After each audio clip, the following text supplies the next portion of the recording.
Olá, meus amados irmãos em Cristo Jesus, graça e paz para vocês aí. Um bom domingo, tá? Um bom domingo, um dia maravilhoso, né? Na graça e na paz de Cristo Jesus. Vou compartilhar com vocês aqui mais um episódio, né? Que eu tenho vivido, pregando, né, a graça de Cristo e contra esse sistema religioso maligno aí, evangélico, que visa aprisionar os irmãos em Cristo Jesus em tradições humanas. Eu perguntei a um crente, né? Dei uma de despercebido e perguntei ele, mas por que tu vai para a igreja, cara? O que você vai fazer lá? O porquê de ir para a igreja? Por que as pessoas vão para a igreja? Aí ele, né, ele me respondeu assim, nós vamos para a igreja para buscar a Deus. Eu falei, mas buscar a Deus? Mas como assim? Me explica aí. Ele falou, não, nós somos servos do Senhor e vamos para a igreja para buscar Ele, para servir a Ele. E servir a Deus? Mas como que vocês servem a Deus? A gente vai lá na igreja e a gente cultua, a gente adora, a gente dizima, a gente coloca Deus acima de tudo. A gente vai lá buscar a Deus. Aí eu falei, é mesmo? Caramba, e esse é o culto de vocês? Nós vamos lá cultuar, prestar adoração, cantar louvores, ler versículos, e ali passar uma noite, 2 horinhas ali, maravilhosa, na presença do Senhor, né? Mostrar para Deus que nós somos seus servos, nós somos seus escravos, né? Eu falei, nossa, que legal, né? Então é por isso que vocês vão para a igreja? Sim, nós vamos para a igreja para adorar a Deus, para buscar a Deus, para servir a Deus. Aí eu não falei nada com ele, porque eu ia entrar num debate, ele não iria gostar, né? Ele ainda está com o véu de Moisés, então fiquei na minha. Mas depois cheguei em casa e fui analisar, né? E eu procurando, cara, não achei nenhum versículo em que Deus fala assim, que vocês têm que me buscar. Procurei, e falei, cara, tem que ter algum versículo em que Deus falou que é pra gente buscar Ele, que é pra gente servir a Ele. E eu não encontrei. Pelo contrário, procurei, né, e achei coisas totalmente diferentes. Por exemplo, quem tinha o costume, né, de cultuar nas sinagogas, né, de prestar sacrifício, né, de prestar culto a Deus, eram os sacerdotes, eram os judeus. Eles tinham o costume, a tradição religiosa dos judeus era de ir ao templo prestar culto, prestar sacrifício, prestar adoração. Isso está pautado na antiga aliança, na lei de Moisés, aonde desde o tabernáculo até o templo de Jerusalém, né, eles tinham esse costume, essa tradição de cultuar, né? Logo assim também foi criado as sinagogas, onde eles prestavam culto nas sinagogas, liam a Torá, liam as escrituras e ali prestavam culto, porque o sacrifício mesmo era feito somente no templo de Jerusalém. Então quem tinha esse costume de prestar culto, de prestar sacrifício, prestar adoração a Deus, eram os judeus da antiga aliança, da lei de Moisés. Quando Cristo estabelece a graça dele, ele já não pede mais esse culto, esse sacrifício, essa adoração, não da maneira com que eles faziam na antiga aliança. Apóstolo Paulo, em Romanos 12, no versículo 1 e 2, ele vem falar de um culto racional, tá? Quando o apóstolo Paulo vem falar do culto racional, ele está deixando bem claro que você não deve mais cultuar como a tradição cultuava. Mas você não tem que cultuar mais como os religiosos da época de Jesus, dos judeus, faziam, que iam ao templo, que prestavam sacrifício, que prestavam adoração e batiam um ponto lá no templo para dizer que estava adorando a Cristo. Por quê? Porque na verdade, depois que Jesus morreu e ressuscitou, isso mudou. Então as pessoas vão para a igreja, né, prestar culto, deixar 2 horas lá da sua vida e dizer que aquilo ali ele está buscando a Deus, está cultuando a Deus, está prestando sacrifício a Deus e que aquilo ali está fazendo Deus se agradar. Bom, muitas pessoas que estão ali durante 2 horas, quando saem dali, se esquecem totalmente de Deus. Eles só cultuam durante 2 horinhas naquele lugar ali. Saiu dali, acabou. Eles não lembram mais de Deus, eles não lembram mais da sua vida, de santificar, eles não lembram mais de se consagrar, nada disso. O culto deles é só ali, durante aquelas 2 horas. Eles vivem, né, com uma máscara. Vão lá, cultuam, quando sai dali já não é mais crente, eles só são crentes quando está lá. E não é isso que é o verdadeiro culto que o apóstolo Paulo vem trazer para nós em Romanos 12. Romanos 12, Paulo vem dizer sobre o culto racional. Não é o culto segundo a tradição judaica. Não é o culto que você tem que estar lá dentro do templo, dentro da igreja, durante 2 horinhas, e quando sai dali você já não é mais crente. Vamos ler Atos dos Apóstolos. Atos dos Apóstolos, no capítulo 17, versículo 24. Vamos lá. O Deus que fez o mundo e tudo o que nele existe, sendo ele Senhor do céu e da terra, não habita em santuários feitos por mãos humanas. Já mudou por aí. Por quê? Na lei de Moisés, a presença do Senhor ficava onde? No templo, no Santo dos Santos. E eles tinham que o quê? Ir lá prestar culto, ir lá prestar sacrifício, porque a presença de Deus estava onde? Lá no templo, né? Mas isso mudou. A lei mudou, a graça foi estabelecida, não temos mais necessidade nenhuma de ir ao templo. Não temos mais necessidade nenhuma de ir a um lugar físico. Porque agora a presença dele já não está mais no templo, mas está em você.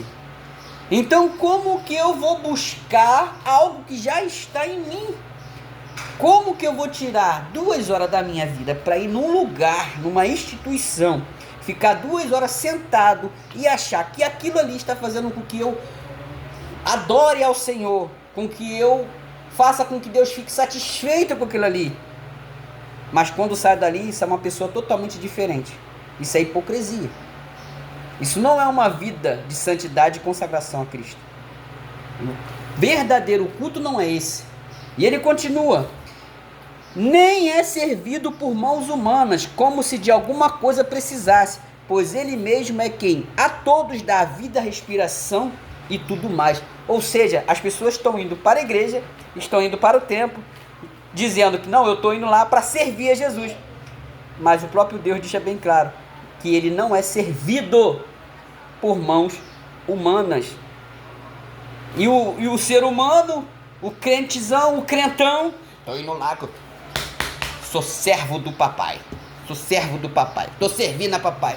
E a Bíblia diz, Atos dos Apóstolos, capítulo 17, versículo 25, que o homem não tem condição de servir a Cristo.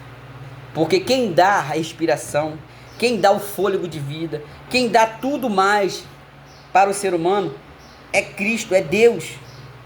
E o ser humano achando que pode servir a Deus, como se Deus precisasse dele para alguma coisa. E as pessoas estão aí nesse engano, irmão. Vai para onde, irmão? Vou para a casa de papai. Sou servo dele, vou servir ele. Chega lá, senta 2 horinhas, assiste o culto, sai de lá, mete a porrada na mulher, xinga os filhos, usa droga, se prostitui, dá calote nos outros. E esse é o culto dos irmãos da igreja hoje em dia. É esse o culto que Paulo vem falar em Romanos 12? Não. Não. Versículo 26. De uma só, fez toda a raça humana para habitar sobre toda a face da terra, havendo fixado os tempos previamente estabelecidos e os limites de sua habitação, para buscarem a Deus, se porventura tateando o possam achar. O possam achar, bem que não está longe de cada um de nós. Olha, essa palavra aqui é interessante, ó. Para buscarem a Deus, se porventura tateando o possam achar. Ou seja, Essas pessoas vão para a igreja buscarem a Deus, mas elas não acham. Por quê? Porque Deus a nenhum momento pediu para ser buscado, meu querido irmão. Deus a nenhum momento pediu para ser servido. Pelo contrário, eu vou mostrar para vocês na Bíblia que Deus nunca pediu para ser buscado. Deus nunca pediu para ser achado. Deus nunca pediu para ser cultuado. Vou mostrar para vocês na Bíblia. Pelo contrário, é Ele que nos busca, é Ele que nos procura, é Ele que fica procurando as pessoas que verdadeiramente o adoram. E as pessoas estão indo para a igreja. Não, eu vou para a igreja porque eu vou adorar papai, eu vou servir papai, eu vou para a casa de papai. Deus não pediu para ser buscado, Deus não pediu para ser servido, Deus não pediu nenhum sacrifício. Abram comigo a Bíblia, em João. João 4. João 4, 21. João 4, 19, quer dizer. Olha, o Senhor disse à mulher. Senhor, disse à mulher, veja que tu és profeta. A mulher falou para Jesus lá no tanque de Jacó. Nossos pais adoravam no monte. Vós, entretanto, diz que em Jerusalém é o lugar onde se deve adorar.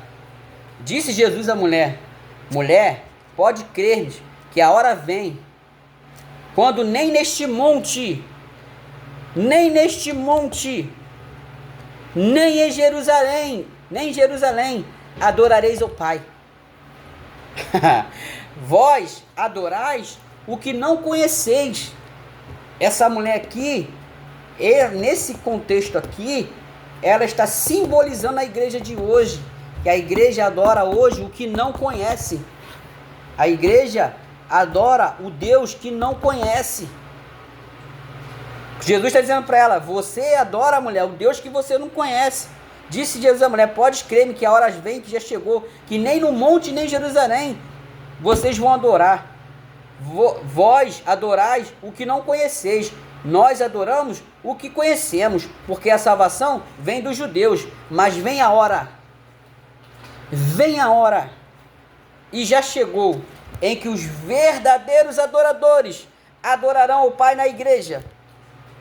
Adorarão o Pai lá na igreja Assembleia de Deus. Adorarão o Pai lá na igreja Universal. Adorarão o Pai na igreja Quadrangular. Não! Vem a hora, e já chegou, que os verdadeiros adoradores adorarão o Pai em espírito e em verdade.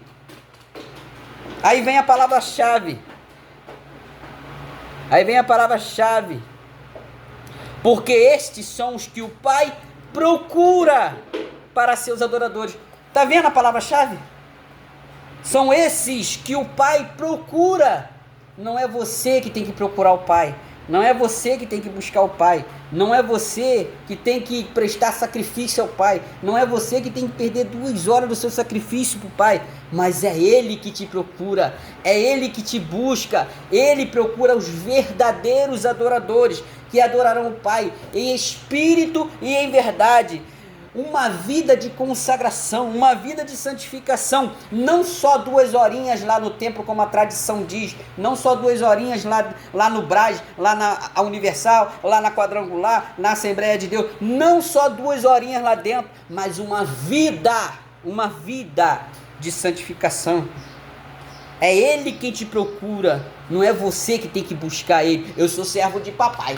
Vou buscar papai com o coração cheio de mágoa, coração cheio de raiva, angustiado, doido para fazer maldade com os outros, caloteiro, estrupador, drogador, traficante, cheirador de pó, cocaína, está dentro da igreja, dizendo que está procurando o papai. Na verdade, irmão, quem procura o Pai? Ninguém. Que é Ele que nos procura, é Ele que nos busca, os verdadeiros adoradores. Então não faz sentido nenhum a pessoa dizer, eu estou indo para a casa de papai, para adorar papai, buscar o que já está dentro de você. Entende, irmão? Aí vamos para Romanos 12. Ah, irmão Leandro, mas aí o que eu devo fazer então? Vou mostrar para você. Romanos 12. Vamos abrir Romanos 12.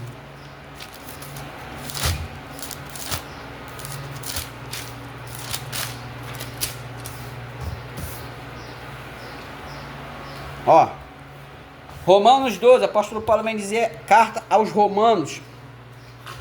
Rogo-vos, pois, irmãos, pela misericórdia de Deus, que apresenteis o vosso corpo por sacrifício vivo, santo e agradável a Deus, que é o vosso culto racional. Não conforme com este século. Este século aqui não é o que nós estamos vivendo aqui não, tá, meu irmão? Aprenda a respeitar o tempo verbal da escrita. Este século aqui que Paulo está falando é o século que ele está vivendo lá, tá? Aprenda a respeitar isso. E não vos conformei com este século, mas transformai-vos pela renovação da vossa mente, para que experimenteis qual seja a boa, agradável e perfeita vontade de Deus. O que está querendo dizer aqui nesse contexto? Paulo está dizendo para os romanos daquela época, da época em que Paulo está vivendo, que era para eles não conformarem, né, com aquela tradição que estavam vivendo lá, mas que era para eles transformar para uma vida de santificação, de consagração. Este é o verdadeiro culto. É isso que hoje eu vivo. Não é porque eu estou dentro da igreja, faço parte de uma instituição religiosa, de uma Assembleia de Deus, de uma Quadrangular, de uma Universal, que eu sou santo purificado. Não. É porque eu vivo uma vida de santidade. Eu vivo uma vida de obediência a Deus e não aos homens. Eu vivo uma vida de consagração a Deus e não aos homens. Eu vivo uma vida de adoração em espírito e em verdade, e não para mostrar ao homem que eu sou santo, para mostrar ao homem que eu sou grande, que eu falo em mistério, que eu sou santificado, que eu vou para o monte, fico 3, 4 noites no monte e saio de lá como se fosse um Deus. Não é isso, irmão. Você cultua a Deus com a sua vida, com a sua vida. Você cultua a Deus com o seu testemunho. Isso é cultuar a Deus. Esse é o culto racional que Paulo vem dizer em Romanos 12. O que é um culto racional? Um culto racional é uma adoração a Deus por meio da sua vida consagrada, que não se limita a um templo, a uma instituição, mas um cotidiano de sacrifício, santo e agradável a Deus. Algumas características do culto racional. Vida de santificação, uma vida de separação. Ah, mas eu tenho que estar dentro da igreja para ter uma vida de separação? Não! Você não precisa fazer parte de uma instituição religiosa, de estar dentro da igreja, para viver uma vida de separação. Você sabe que o que é errado, você vai se abster do que é errado. Você sabe que aquele lugar ali não é o lugar que você tem que estar, você vai se abster daquele lugar. Ah, mas é a igreja que vai fazer isso? Não! Por exemplo, a igreja cria um lugar específico para manter os jovens longe da droga. Meu irmão, mas o jovem que ele adora a Deus em espírito e verdade, ele não vai estar num lugar onde a droga opera. Ele não vai estar num ambiente onde o tráfico é propício. Ele vai sair, ele vai se abster. A vida de santificação, de separação. Ele vai separar daquilo. Ele vai viver uma vida de consagração a Cristo. Agora, o que eu mais vejo são jovens dentro da igreja envolvidos com cocaína, envolvidos com maconha, envolvidos com droga, com tráfico. Tem tráfico dentro da igreja, irmão. Tem igreja lavando dinheiro do tráfico, irmão. Então isso para mim não é uma vida de santificação. Vida de santificação é você em si mesmo dizer para você, não, aquilo ali não é bom para mim. Aquilo ali não vai fazer eu melhorar espiritualmente. Eu não vou fazer parte disso. Eu sou diferente. Eu sou cristão, eu sou diferente. Eu não vou me envolver com aquilo ali, né? Vida de santificação, adoração inteligente. Uma adoração inteligente. Não é adoração, meu irmão querido. Não é eu ir para a igreja lá, cantar louvor, chorar. Não, isso não é adoração. Adoração é você botar o Pai tudo em primeiro lugar na sua vida. Tudo que você vai fazer, você bota o Pai em primeiro lugar na sua vida. Isso é adoração inteligente. Isso é você cultuar Ele. Falar que eu dependo dele para tudo. Tudo que eu vou fazer é Deus. Tudo que eu vou comprar é Deus. Tudo que eu vou fazer é Deus. Isso é uma adoração inteligente. Não é você perder 2 horas de culto em pé com a mão levantada. Aleluia, aleluia, aleluia. Isso não é adoração, meu querido irmão. Você quando sai dali depois você não faz mais. Você não adora mais como você está ali. Renovação da mente. Renovação da mente. Uma das características de um culto racional é você renovar sua mente. Não é você ir pelo aquilo só que o pastor fala, pelo aquilo que a tradição ensina cegamente, sem abrir os olhos para outras coisas, sem abrir a mente para outras informações, né? E uma das últimas características, né, de um culto racional é a gratidão, é ser grato a Deus, né, por tudo que Ele faz na sua vida, por tudo que Ele é na sua vida. Então, irmão, quando um crente falar para você que ele vai para a igreja, para o culto, para poder servir a Cristo, buscar a Deus, não, conversa fiada. Buscar a Deus é buscar a Deus com a sua vida, com o seu testemunho, com o seu dia a dia, com o seu cotidiano. Isso é o culto racional que nós temos que viver. E não estar dentro de 4 paredes, dentro de uma instituição, se dizendo ser crente, mas quando sai de lá, sai pior do que entrou. Graça e paz para vocês aí.